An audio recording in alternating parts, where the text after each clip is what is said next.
JF On, ligados ao interior.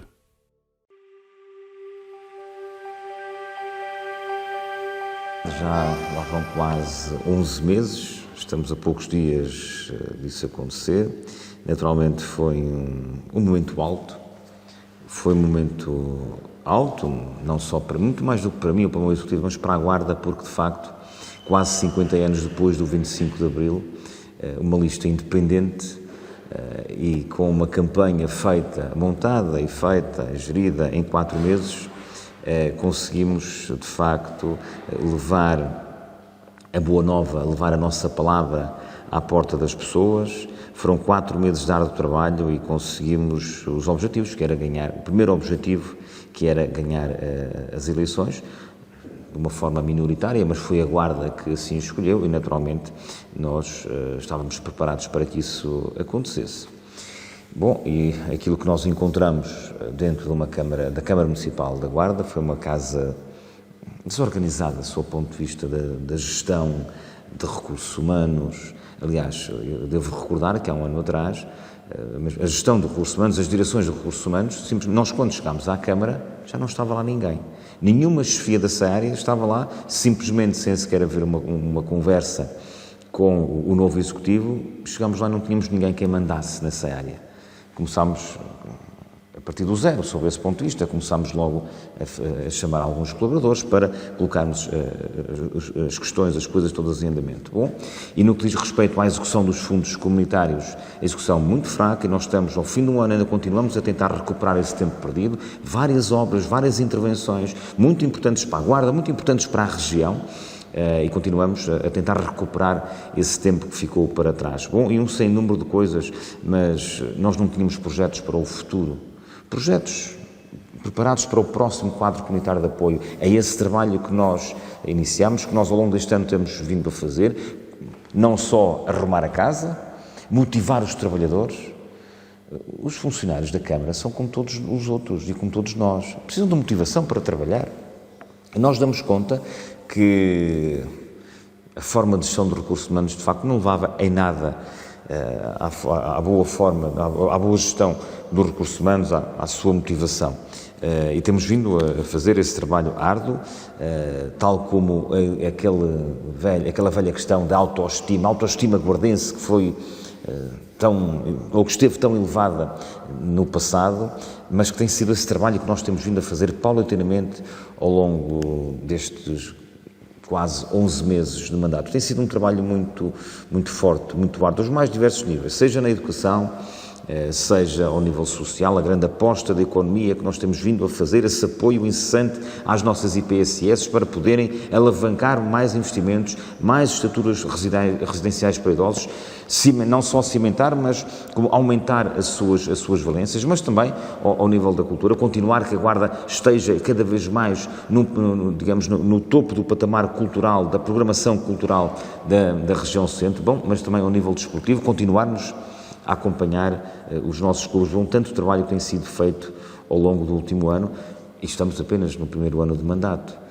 É o arrumar da casa, é programar, é continuar a apoiar as instituições e sempre com equidade. Nós damos conta que não havia equidade em muitas coisas, nem dentro da casa, no tratamento dos funcionários, nem com as instituições. E há uma coisa que nós fazemos questão que possa acontecer, que é praticar a equidade entre todos. Tratar por igual o que é igual e tratar diferente aquilo que é diferente. E esse digamos, um objetivo que nós percorremos todos os dias do nosso mandato.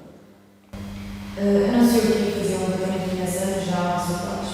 Os relatórios estarão para ser entregues a todo momento e depois veremos o estado da arte. A auditoria foi uma auditoria abrangente, a vários níveis dentro da Câmara Municipal da Guarda, dos serviços. A seu tempo, assim que nos for entregue o relatório, nós falaremos sobre isso. Ou seja, ainda não há surpresas, nem boas nem más? Eu espero sinceramente que não haja nenhuma surpresa, porque a Guarda não merece isso. Mas sobre as surpresas, nós cá estaremos para tratar delas, para as corrigir, mas aguardemos pelos relatórios.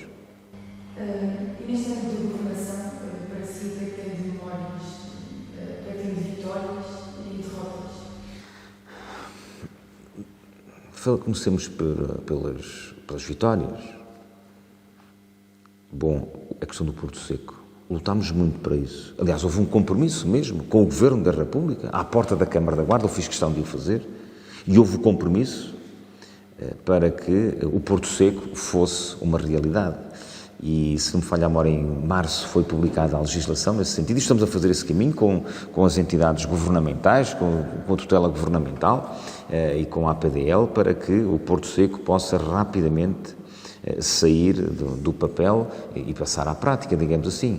Mas outras vitórias nós já fomos conseguindo com o anúncio de novos investimentos que fizemos ao longo destes 11 meses. E só estamos em 11 meses, com novos investimentos na plataforma logística, com 2 novas fábricas de cerveja na nossa plataforma logística, ou uma nova empresa que se vai instalar na Guarda, vejam só, que fez a sua vida no Fundão e decidiu ir para a Guarda também. Isto é também sinal dos tempos, da atratividade que a Guarda tem para as empresas, e acolhemos todos de braços abertos. Mas também com outras empresas, mais do ramo comercial, que nós há pouco tempo anunciámos. Nós estamos a falar já em cerca de 200 postos de trabalho que nós anunciámos e estamos a perseguir para que possam, no mais curto espaço de tempo, ser efetivados. É este caminho da atração, da empregabilidade, em primeiro lugar, que nós devemos fazer e darmos condições às nossas empresas. Bom, mas tantas outras vitórias nós poderíamos falar ao nível cultural, aquilo que nós fomos conseguindo ao longo deste tempo, os eventos o sucesso dos nossos eventos, e podemos falar, naturalmente já depois de sairmos da pandemia, nós não podemos esquecer que até março ainda estávamos em pandemia, mas o sucesso que foi a nossa iniciativa Santos da Guarda, a comemoração dos Santos Populares, como nunca aconteceu na cidade, nós colocámos a cidade em festa, em dinâmica associativa, que conseguimos o envolvimento de 12 bairros da cidade no mês de junho. Bom, mas depois no mês de julho, com o Guarda Wine Fest, um evento cheio de charme, e criando, ou recriando, melhor dizendo, cada vez mais a Guarda como a capital, a verdadeira capital, que já o é do nosso distrito e da comunidade intermunicipal Brasil e Serra da Estrela. A Guarda nunca se pode esquecer disto, mas a Guarda tem mais responsabilidades ainda, querendo ser capital, porque tem de ser absolutamente solidária com os seus vizinhos, com os seus parceiros, com os concelhos de toda a região. E este Guarda Wine Fest é também afirmar a capitalidade da Guarda, porque no nosso distrito temos 3 regiões vinícolas, a Beira Interior, o Dão e o Douro. E nós conseguimos, vejam só, pela primeira vez, congregar as 3 regiões numa única festa, e que contou com a presença ao mais alto nível, para além da Sra. Ministra da Agricultura, com os presidentes das comissões vitivinícolas da Beira Interior, Rodolfo Queiroz, do Dão, o Arlindo Cunha, e do IVDP, do Instituto dos Vinhos do Douro e Porto, o Gilberto Igrejas, estiveram ali presentes, para além do presidente do Instituto da Vinha e do Vinho, que nos presentearam todos com a sua presença, e é sinal que, de facto, nós estamos no caminho certo. Bom, e assim não quando retomamos as festas da cidade. Há 14 anos que elas não se realizavam. E continuamos a ir, naturalmente, depois no mês de agosto, às festas das nossas aldeias, e agora a nossa Feira Farta, que foi a Feira Farta que teve o maior sucesso até agora. Este é o caminho da atração, da projeção da Guarda em termos nacionais, em termos ibéricos, em termos internacionais, europeus também. É muito importante que as pessoas percebam que na Guarda nós temos uma excelente qualidade de vida. E é esta grande marca, esta grande nossa aposta que nós queremos também trazer para a nossa governação e para a nossa cidade. Falou da fixação de pessoas, e a falta de pessoas é o principal problema também do interior. Em termos de turismo, já falou, mas qual é que é a estratégia também da Guarda para fixar pessoas e chamar as empresas? Já lá vou a esse ponto, mas eu devo dizer uma outra coisa antes de responder à sua pergunta, se me permite. O Estado Central, seja do partido que for, que haja um pacto de regime, se quisermos, que haja um pacto de regime na Assembleia da República, se quisermos. O Estado Central tem que, de uma vez por todas, fazer aprovar medidas de verdadeiro apoio. Não são paliativos. Aquilo que tem sido anunciado ao longo de anos e anos são paliativos. Porque em altura de eleições, permita-me a expressão, mas é mais ou menos assim que se diz, é sexy falar em interior e na coesão territorial. Nas eleições. Mas depois do resto, vão entretendo o interior com algumas medidas avulsas. O Estado Central, com o tal pacto de regime que tem que existir, tem que aprovar verdadeiramente grandes medidas de apoio para o interior do país. Portugal não tem interior.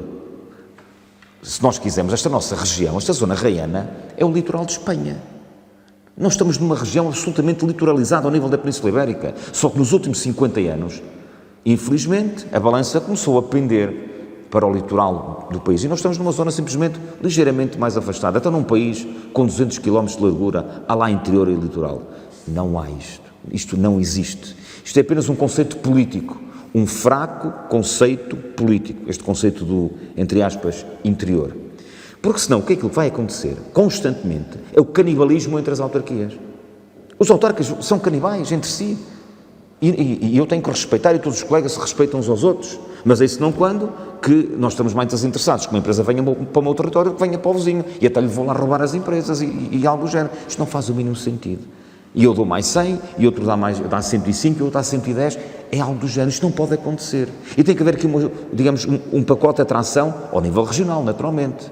Porque nós temos medidas para atrair as empresas ao nível fiscal, com o impacto fiscal que nós temos, e também para apoiar a empregabilidade que as empresas possam ter, a fomentar, digamos, a criação de postos de trabalho, com algumas medidas de apoio, também temos isso nos nossos regulamentos. Mas ao nível da habitação, que é tão importante, a habitação acessível, uma habitação condigna e acessível, que é cada vez mais importante, estamos a trabalhar nisso também, juntamente com os fundos do PRR e com o IRU, para que, há uma coisa que nós já temos, a Guarda tem, isso é inegável, qualidade de vida. A Guarda tem uma excelente qualidade de vida. Nós temos, quiçá, o melhor ar puro do país. Ora, não tivéssemos nós na cidade mais alta, a cidade do país com o melhor ar puro, será certamente a Guarda, de tão arejada que é. E com a sua altitude, os seus 1056 metros de altitude.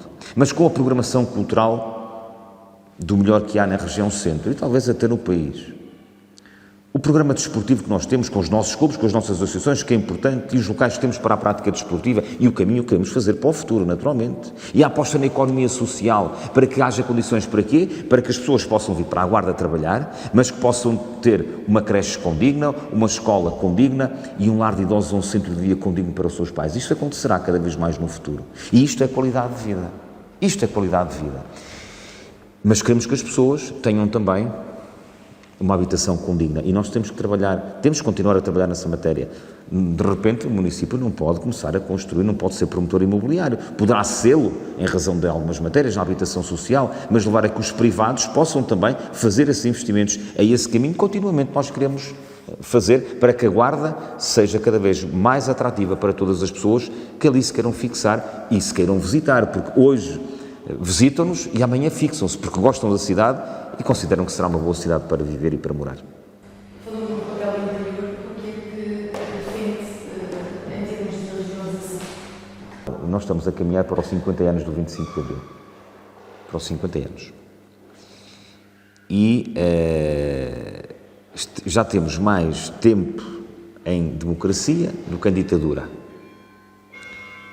Isto, digamos, desde a implantação da República, basicamente. Temos uma democracia madura. É mais que tempo para avançarmos com a regionalização. Eu sou um regionalista convicto. O que eu desejo para a minha região, para o meu país, é a regionalização. Mas que não se invente como se inventou em 1998. Em 1998, eu fui contra aquela regionalização. Não era contra a regionalização, era contra aquela regionalização. Contra aquelas regiões que estavam a ser programadas. Nós temos um excelente exemplo no país, que são as regiões planas CCDRs, o Norte, o Centro, Lisboa, Val do Tejo, Alentejo e Algarve.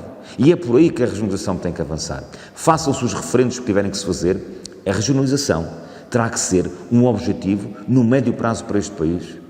Porque senão, aquilo que acontece cada vez mais, e aquilo que vão dizendo também que a regionalização será mais do mesmo para criar cargos políticos. Quem diz isso é para tirar terra aos olhos das pessoas, porque enquanto disserem isso, os poderes continuam a estar todos concentrados em Lisboa. É em Lisboa que lá estão os poderes todos. É lá que está o grande poder político em Lisboa, que não faz o mínimo sentido 50 anos depois do 25 de Abril. Nós tendo regiões, há muitos, todos os serviços concentrados do Estado vão ter que estar devidamente implantados no nosso território. E as verbas vão ter que ser distribuídas de uma forma equitativa, coisa que não é neste momento. E só com a região nós teremos essa força reivindicativa para, junto do Poder Central, do Estado Central, cada uma das regiões, para si, naturalmente, reivindicar aquilo a que todos temos direito, uma região centro cada vez mais forte, mais coesa e mais desenvolvida. E no que diz respeito aos cargos políticos, desenganemos, os cargos já existem, os serviços do Estado já estão todos espalhados em 1001 sítios, já todos existem. E há uma outra coisa que tem que ser colocada em causa.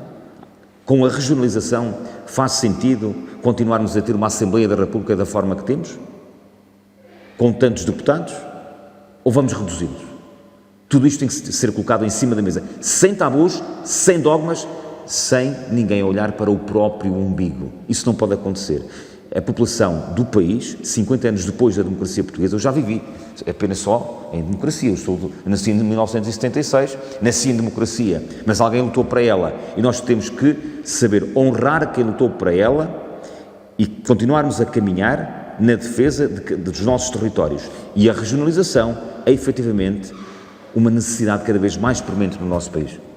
Um balanço do Porto Seco e da plataforma logística, como é que estão a implementar? A plataforma logística, os lotes estão praticamente todos ocupados. Estamos a construir uma nova fase, que esperemos que na primavera do próximo ano que esteja pronta.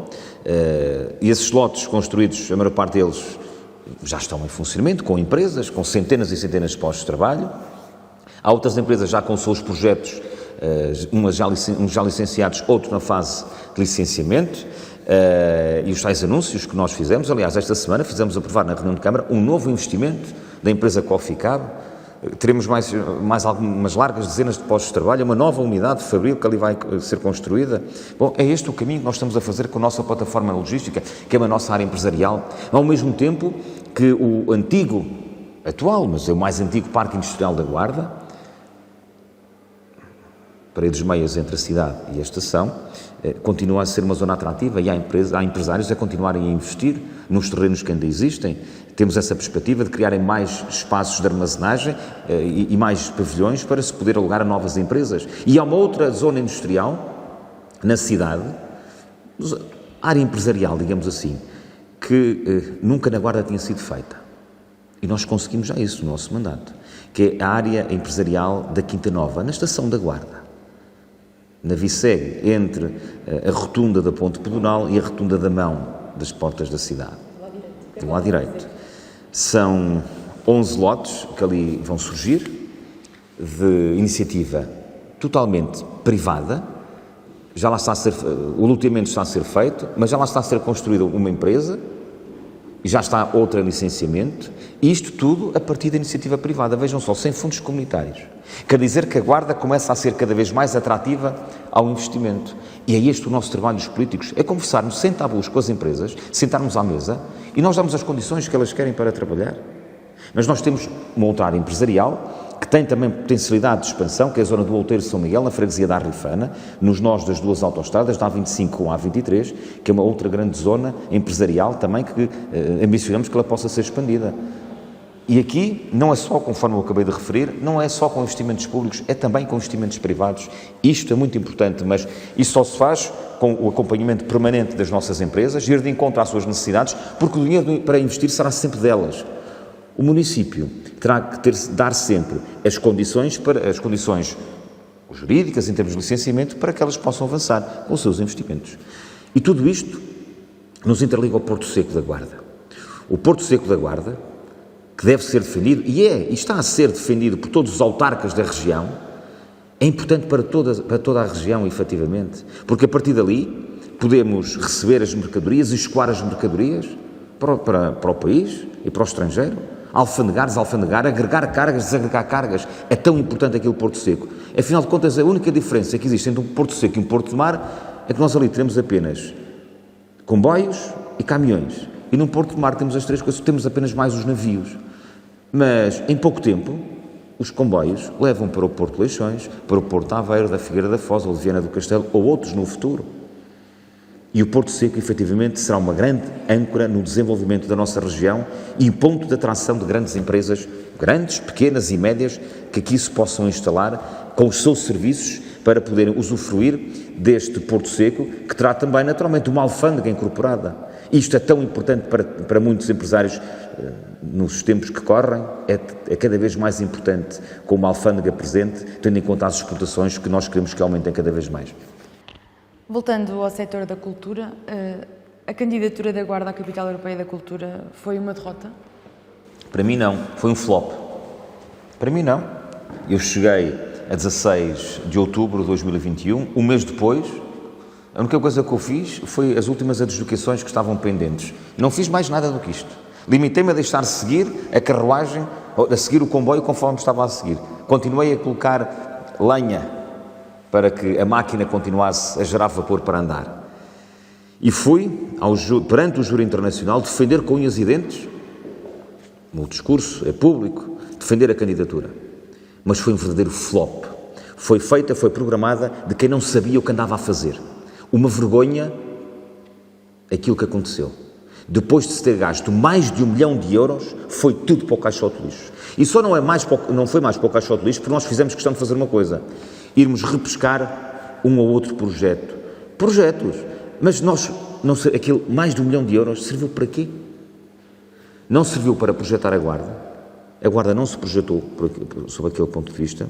Nós formos ver os orçamentos de outras candidaturas, menos de metade foram contidas nos orçamentos. Porque nós, quando estamos a fazer uma candidatura, ou se fazemos uma candidatura alicerçada já em projetos futuros, em projetos físicos, e começámos a construir para que alguma coisa fique, ou então gastar dinheiro em consultadorias, foi aquilo que aconteceu.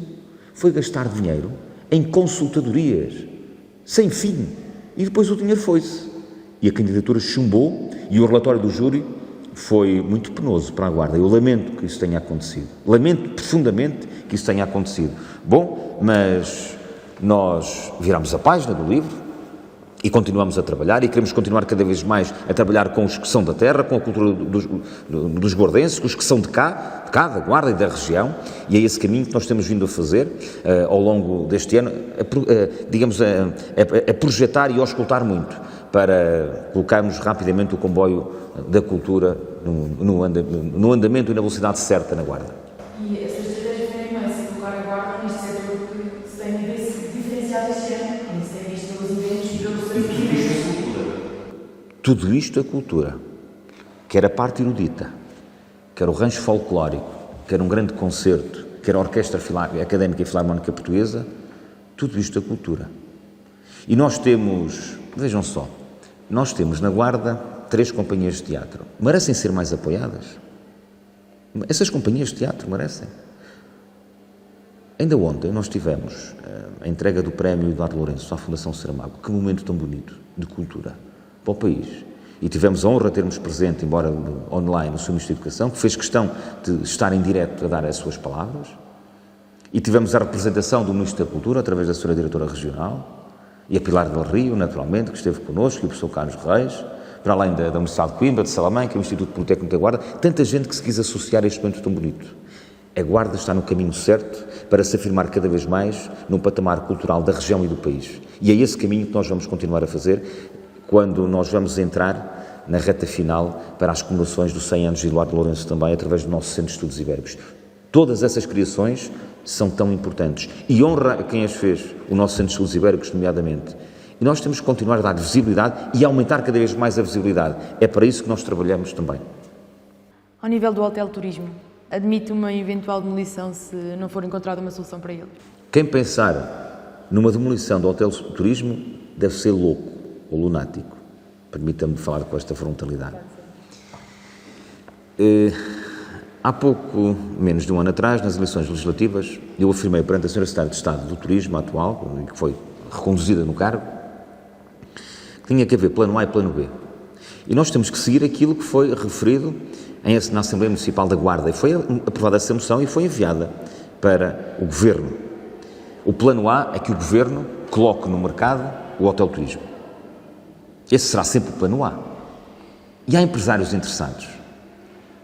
Mais do que um empresário, mais do que um, Já falaram, já me abordaram. E sei que com o Governo, com o Estado Central, já foram abordados por mais empresários. E esse é o plano A. E nós queremos que seja sempre o plano A.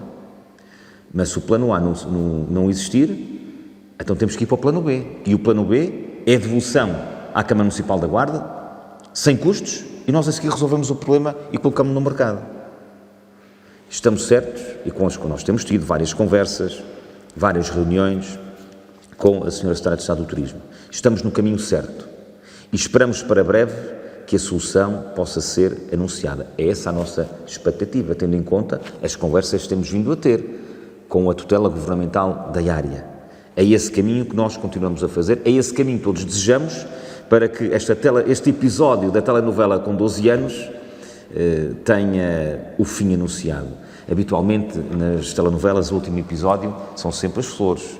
Os bons prevalecem sempre e os maus morrem sempre. É assim que acontece nas telenovelas. Bom, o que nós queremos ali, o Hotel Turismo não tem nada de mau, tem tudo de bom e somos todos bons nessa matéria. Queremos que o Hotel Turismo possa ter o seu projeto aprovado, a obra realizada e possa reabrir efetivamente ao público.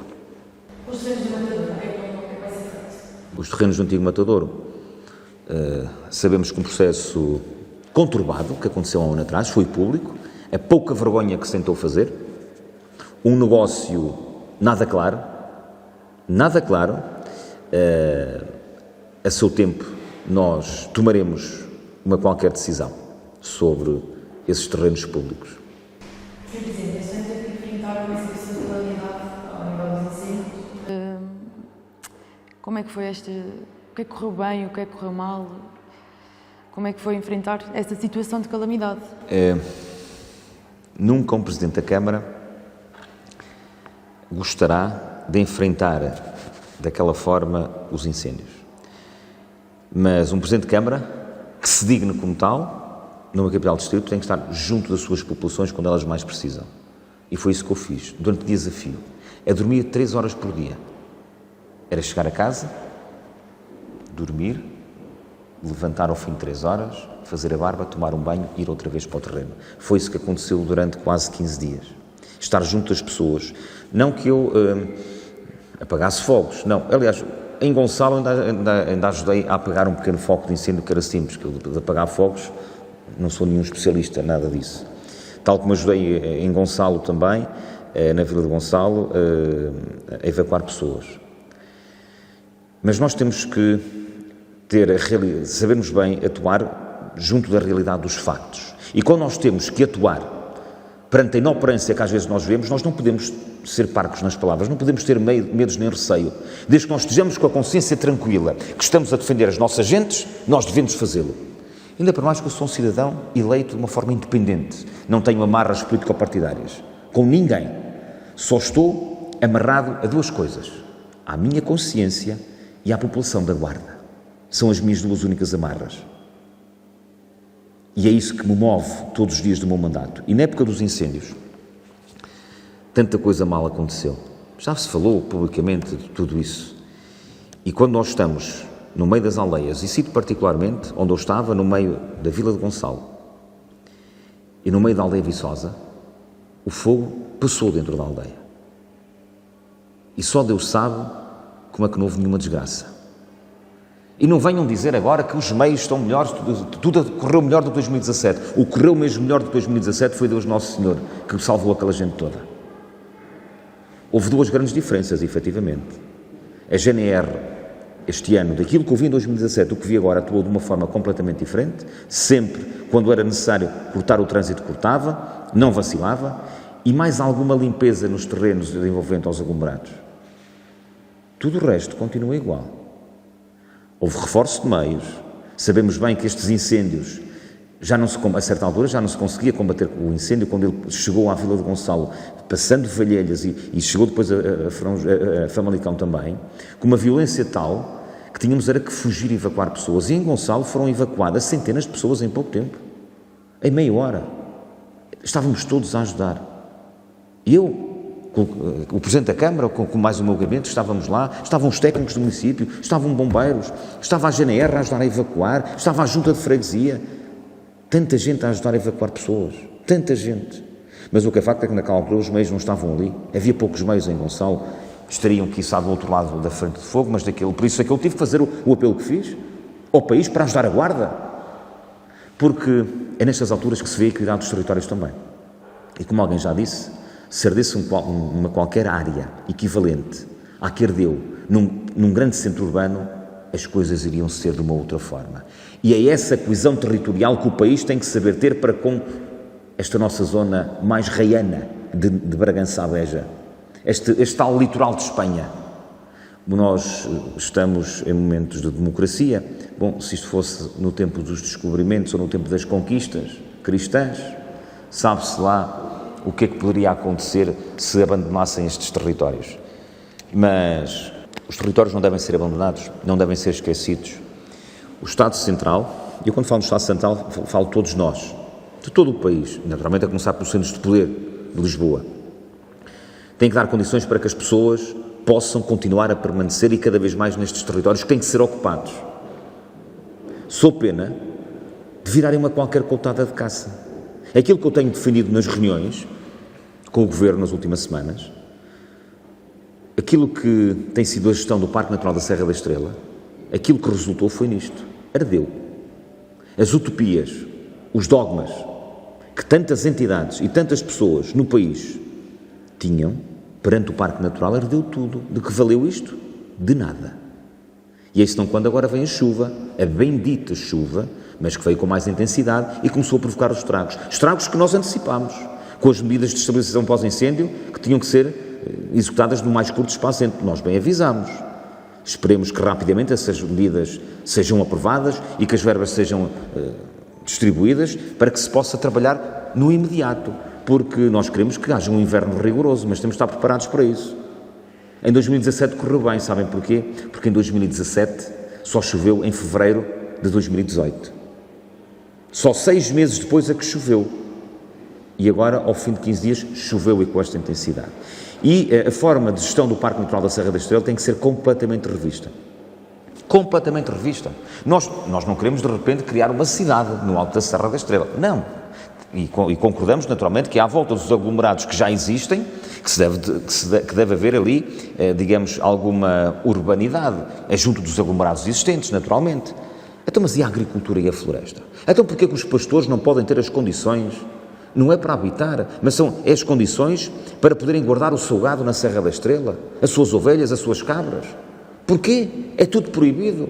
Um simples cano, uma simples tubagem, muitas vezes estão proibidos de fazer uma vala onde quer que seja por causa disso. Bom, aqui, neste momento ardeu tudo, ardeu um quarto do Parque Natural da Serra da Estrela, já não há lá pessoas nessa zona porque ardeu tudo, já não há gado, já é quase uma coltada de caça. Mas aquilo que está a acontecer é dantesco para o país, para a região e para a humanidade. E esperemos que todos tenham essa disponibilidade para ajudarem verdadeiramente a Serra da Estrela. Porque senão não é só a Guarda, não é só Manteigas, não é só Gouveia, o Covilhã, Ceia ou Celurico da Beira que perdem. Perde o país, perde naturalmente a região, e perde a Europa, perde o mundo. E o tal plano de resiliência que nós defendemos é também para ajudar a alavancar tudo isto. Mas queremos um programa de resiliência forte, coeso e com medidas bem concretas e bem definidas e com o músculo financeiro necessário para podermos alavancar de uma vez por todas estas atividades económicas, a agricultura, a floresta, a pecuária e o setor turístico. Afinal de contas, tudo isto é economia. Nós não queremos, de repente, fazer uma grande empresa, uma grande indústria na Serra da Estrela. Não de todo. Há sítios próprios para fazer isso. Mas nós temos que saber alavancar o nosso turismo de natureza. Nós somos visitados. Nós temos um nicho de mercado muito importante a nível mundial, na Serra da Estrela, ligado ao turismo de natureza. Tudo aquilo tem que ser regenerado. Sabemos bem que há zonas que será certamente a própria natureza, a mãe natureza a regenerar, mas a serra é humanizada. Não é de agora, desde sempre. Aquelas matas foram plantadas pela mão do homem no tempo da ditadura. Nós temos que saber arregaçar as mangas e podermos levar avante todas estas iniciativas, todas estas ações para que o Parque Natural da Serra da Estrela possa ser cada vez mais visitado, mais vivido e desta forma ajudar a alavancar e muito a nossa economia. Senhor, como foi buscar os passadiços? Sempre preocupados. Os passadiços que têm a sua obra na sua reta final, foi outra má herança que nós recebemos. Vejam só, os passadiços estavam, a obra completamente atrasada, e só no nosso tempo, nos primeiros 6 meses, nós conseguimos executar 1/3 dos passadiços que não estava executado. Mas depois havia um sem número de intervenções que não estava simplesmente licenciado. E que aquilo que estava a ser difundido dentro da Câmara, que não era possível licenciar aquilo. E nós conseguimos licenciar, vejam só. Nós não somos nem melhores nem piores, somos a mais trabalhadores. Se calhar por isso é que somos melhores. E a população votou em nós. E já conseguimos licenciar a maior parte das obras, das intervenções, que diziam que não se licenciava. Aqui entre nós, já tinha sido sobre a minha mão, que no dia 19 de outubro de 2017 tinham sido licenciados também os passadiços. É preciso saber, é preciso correr, é preciso trabalhar e bater às portas certas e conversar com as pessoas para se poder licenciar.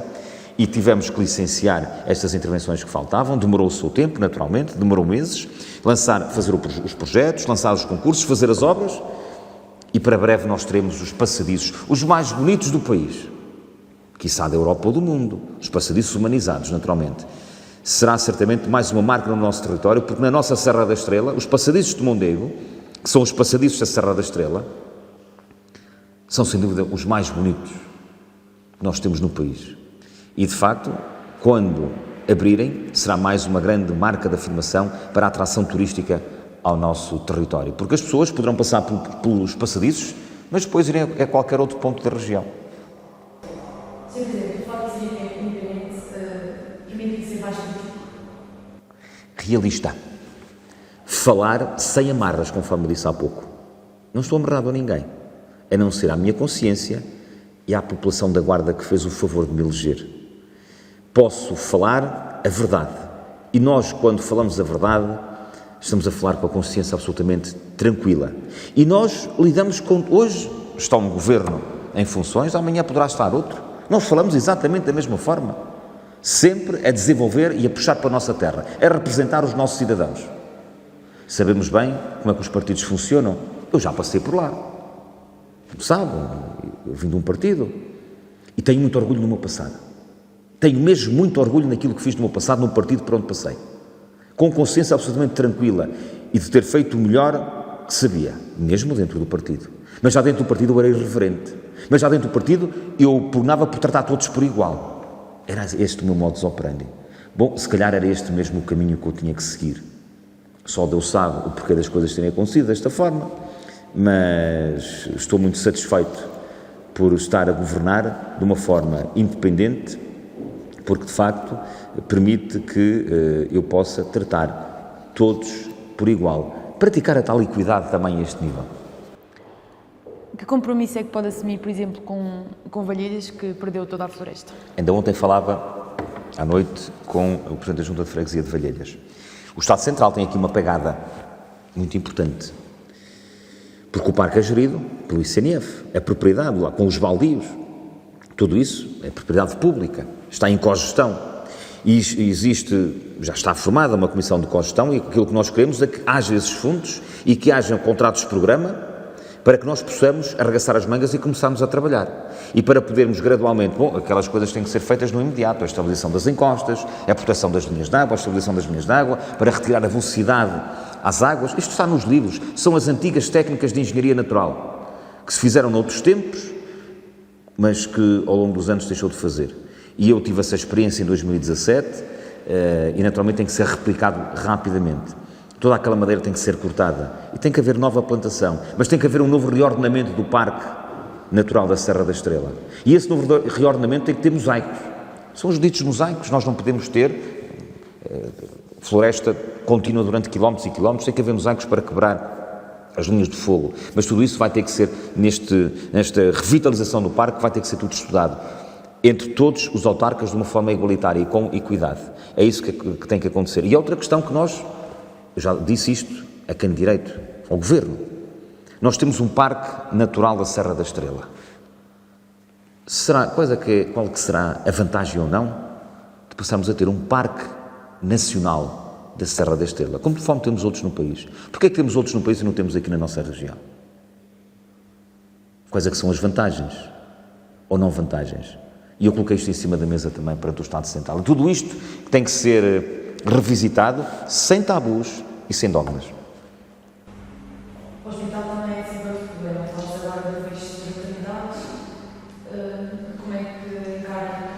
Muito mal. Venha o primeiro governante que queira fechar a maternidade da Guarda.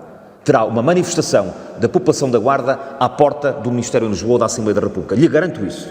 Eu pagarei, a Câmara da Guarda pagará os autocarros e os comboios necessários para fazer uma manifestação em Lisboa. Eu, Presidente da Câmara da Guarda, estou certo que os meus colegas autarcas de toda a região farão exatamente a mesma coisa. É uma manifestação gigantesca, como nunca viram no Terreiro do Paço. Garanto isso. De maternidade da Guarda ninguém a fecha. Mas eu estarei absolutamente solidário com os meus colegas, nomeadamente da Covilhã e de Castelo Branco, se quiserem fechar as suas maternidades. Então, mas de repente, é o fecho das maternidades da nossa região, da nossa beira interior, que resolve os problemas da saúde no país? Não. Isso é simplesmente continuar a atacar as gentes desta terra. Sei bem que há por aí uns estudos, e mais estudos, toda a gente estuda muito, se calhar estudam mais e fazem de menos. São os teóricos da matéria. As maternidades devem continuar a existir. Se devem trabalhar entre si, isso aí deixo para os técnicos analisarem. Mas a maternidade da Guarda não admite que ninguém a feche. E quanto à falta de médicos, Sr. Ainda hoje de manhã tive uma reunião com a administração do hospital. Visitei a psiquiatria, digamos, a unidade do Departamento de Saúde Mental, que é uma obra também que irá avançar em pouco tempo, e fiz questão de visitar e perceber o que aqui ia ser feito. E a garantia que nos é dada pela administração do hospital é que continuam de uma forma incessante a pedir e a solicitar vagas. Algumas vão sendo satisfeitas, outras nem por isso, e o que nos dizem é que digamos que é o paradigma nacional, é este, é um problema transversal ao país. Bom, se é um problema transversal do país, então abram-se mais vagas. Eu não sei como é que isto se faz, ou se está simplesmente à distância de uma esferográfica. Quando eu quero abrir um concurso público na Câmara, está à distância de uma esferográfica abrir um concurso público. Esperemos que o Ministério da Saúde faça exatamente a mesma coisa e que abram mais vagas, que dialoguem com quem de direito, com as ordens profissionais e com os colégios das especialidades, e com as faculdades, com as universidades, para que abram mais vagas. Porque o problema da falta de médicos é demasiado evidente. E vão aparecendo, infelizmente, notícias aqui e ali de pessoas que vão padecendo por falta de médicos.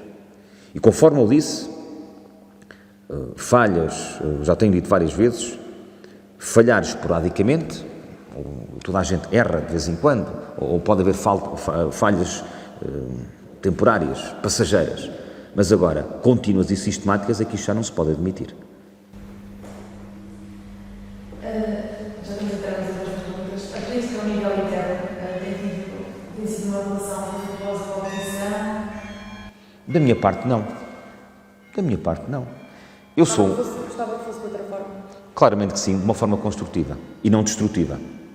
Aquilo que nós temos assistido ao longo do último ano, eu sou um Presidente de Câmara que vai para as reuniões de Câmara sempre disposto a dialogar. Sempre, desde a primeira hora. Em todas as reuniões estou disposto a dialogar. E várias vezes aceito opiniões da reunião de Câmara. Ainda na segunda-feira aceitei opiniões. Sim, senhora, então concordo com a sua proposta e vamos alterar. A proposta que foi feita, nomeadamente pelo Sr. Vereador do Partido Socialista, melhorava a proposta. E eu aceitei de imediato. Coisa contrária com os vereadores que representam o PSD. Lamento profundamente as atitudes que estão a ter. Os vereadores que representam o PSD. Lamento que o PSD tenha este tipo de representação. Mas isso, o PSD internamente resolverá esses problemas. Mas gostava de ter, naturalmente, uma posição mais construtiva. Nós temos uma postura de muito diálogo e, em razão da matéria, gostava, naturalmente, de que fosse muito mais construtivo do que aquilo que é ou que não é, conforme na razão da matéria que eu já acabei de referir.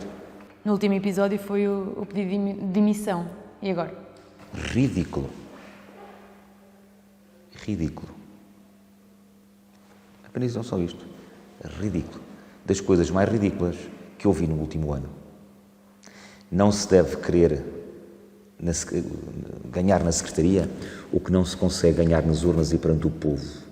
Não vale tudo em política. E eu aprendi que não vale tudo em política. E quem não sabe estar em política deve sair dela. Quando assim, o que é que tem a dizer? É um primeiro passo para a regionalização? É a comunidade intermunicipal. Bom, as comunidades intermunicipais surgiram há alguns anos esta parte e extinguiram-se os governos civis. Eu devo dizer que discordo profundamente da extinção dos governos civis. Discordo profundamente. Já o discordei na altura e eu fazia parte do partido que tomou essa decisão. Discordei na altura e continuo a discordar, porque era, digamos, o governo civil era a presença do Estado no território, da gestão estatal, do governo, seja o governo que fosse. As comunidades intermunicipais surgiram e, neste momento, as comunidades intermunicipais servem apenas e tão só para fazer a gestão de fundos comunitários e, naturalmente, dialogar em razão da matéria nos territórios. Mas, no caso de surgir a regionalização, como todos nós ambicionamos, naturalmente todo este modelo tem que ser revisitado, claro está. Tudo isto tem que ser revisitado. Se continuam, é região, mas depois como é que será os poderes ao nível sub-regional, a forma de governança tem que ser revisitada, naturalmente. Mas até lá, a nossa CIMA tem que continuar a trabalhar e cimentar-se cada vez mais como sendo um grande polo também onde se discute o desenvolvimento da nossa região. A Guarda foi uma sede assim, 2 municípios com a presidência, no próximo mandato gostava de... Não gosto de fazer futurologia, não.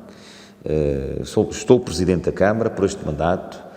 Ao fim do mandato, se Deus quiser, pensarei o que vou fazer a seguir, se me recandidato, se não me recandidato. É sempre assim que eu faço na minha vida. Step by step, passo a passo, sempre. A sede é na Guarda, isto tem que ser cada vez mais afirmado. O resto, não me preocupo com isso por agora. Ao nível das portagens, o que é que devem fazer, não é? Baixar os preços? Falam em baixar os preços? Foi dito ao Governo da República, nestas conversas sobre o pós-incêndio, que de facto as portagens deveriam ser um fator diferenciador e discriminatório para atrair as pessoas à nossa região. Foi pedido isso novamente. É claro que quando nós gastamos tanto de combustível como de portagens para ir a Lisboa, para ir ao Porto ou para ir a Coimbra, não faz o mínimo sentido. É efetivamente um fator que afasta as pessoas da nossa região, as portagens. E o apelo que nós fizemos ao Governo foi que, por esta razão, por esta medida, a discriminação positiva, por causa do turismo, porque o turismo, de repente, começou a querer fugir da nossa Serra da Estrela. Então, mas reduzam as portagens. Eu também não concordo que seja, talvez, tudo anulado, não, mas que reduzam de uma forma muito substancial para permitir que as pessoas, em vez de pagarem portagem, que paguem uma noite na Guarda ou na região, que o façam. É isso que nós ambicionamos. Eu há pouco esqueci de falar de uma coisa ao nível da saúde, que pode ser uma revolução na região e no país. Nós já protocolamos com a nossa Unidade Local de Saúde, que é o CINE, o Centro de Investigação Nacional do Envelhecimento, ligado à saúde, ligado ao ensino, para que a partir da Guarda, na reabilitação do pavilhão Rainha Dona Amélia, aquele pavilhão emblemático que nós temos no Parque da Saúde da Guarda, ali se possa instalar este centro de investigação, que é um departamento de conhecimento, e na Guarda se possa fazer o desenvolvimento, a investigação ligada a tudo o que é envelhecimento. E sabemos bem que à volta do envelhecimento todas as especialidades médicas andam. Felizmente por um lado, infelizmente por outro, claro está. E isto levará a que a Guarda seja verdadeiramente também uma capital da economia social, com a aposta clara que nós queremos fazer e estamos a fazer junto às IPSS para reforçarem as suas valências, aumentarem o número de camas. Vejam só, nós apoiamos 14 instituições, há pouquíssimo tempo, em 400 mil euros para fazerem projetos. Pagámos os projetos às instituições. 400 mil euros. Estes 400 mil euros, para poderem ir aos fundos do PRR, poderão alavancar obras no montante de 14 milhões de euros. E significará cerca de 200 postos de trabalho. Isto é uma grande empresa ligada à economia social. E a economia social na Guarda pode-se desenvolver efetivamente muito nos próximos anos. É mais um fator de atração também, porque sabemos bem que as pessoas podem estar nos seus lares, nos seus centros de dia, mas depois são visitadas aos fins de semana e durante a semana pelos seus filhos, pelos seus familiares e regressam à Guarda. E as pessoas que outrora saíram da Guarda para fora, para Lisboa, para o Porto, para Coimbra, para a Europa, e podem regressar e saber que têm na sua terra uma qualquer instituição que os pode acolher com qualidade. É esse o objetivo que nós também ambicionamos e que nós estamos, naturalmente, a perseguir para que possa acontecer num futuro breve. A última pergunta, ainda sobre a CIM, como é que encara a eventual saída dos municípios da Cova da Beira? É um não assunto. É um não assunto.